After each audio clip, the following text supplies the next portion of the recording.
बिस्मिल्लाहिर्रहमानिर्रहीम। My YouTube family members, अस्सलाम वालेकुम। उम्मीद करती हूँ आप सब खैर खैरियत से होंगे। आज मैं आपको बताऊंगी कि आपने अगर आपके घर में किसी भी ख़ास तौर पर जो मर्द हजरात हैं, लड़के हैं, उनके जो गंजपान का मसला हो रहा है आजकल तो बहुत ज़्यादा है। सबसे बड़ी वजह तो हमारी जो खुराक है उसकी वजह से ये मसला आ रहा है कि हमारे बाल ज़्यादा गिरते हैं। दूसरे नंबर पर जो हम बाज़ारी शैम्पू डिफरेंट किस्म के यूज़ करते हैं उसके साथ भी ये मसला अमूमन हो गया है कि हमारे बाल तेज़ी से गिरते हैं और अभी छोटी उम्र होती है, 20-25 साल भी पूरे नहीं होते हमारी एज को, और बच्चे भी हमारे गंजे हो गए हैं। तो उनके लिए मैं आपको आसान सा टिप देने वाली हूँ। एक तो ज़्यादा मुतलवन यानी तली हुई चीज़ों से थोड़ा परहेज़ किया करें।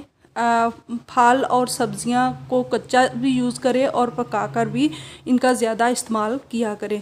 और दूसरे नंबर पर आपने करना ये है, सिर्फ़ और सिर्फ आपने धनिया लेना है और धनिए का आपने उसे अच्छी तरह कट करके तो उसको पीस लेना है।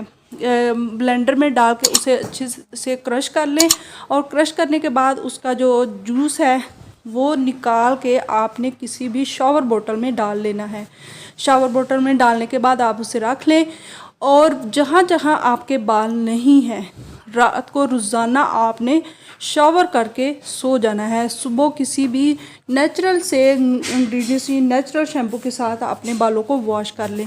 तो 1 माह तकरीबन आप लाजमी इसे यूज़ करें और उसके बाद आपके बाल दोबारा से उगना शुरू हो जाएंगे, चाहे उसके कोई चांस आपको नहीं भी नज़र आ रहे। तो कैसी लगी मेरी आपको आसान सी टिप? अगर आपको पसंद आई तो इसे लाइक कर दें। चैनल पर आप अगर नए आए हैं तो सब्सक्राइब भी कर दें और साथ लगे बेल आइकन को भी ज़रूर प्रेस कर दीजिएगा। Thanks for watching.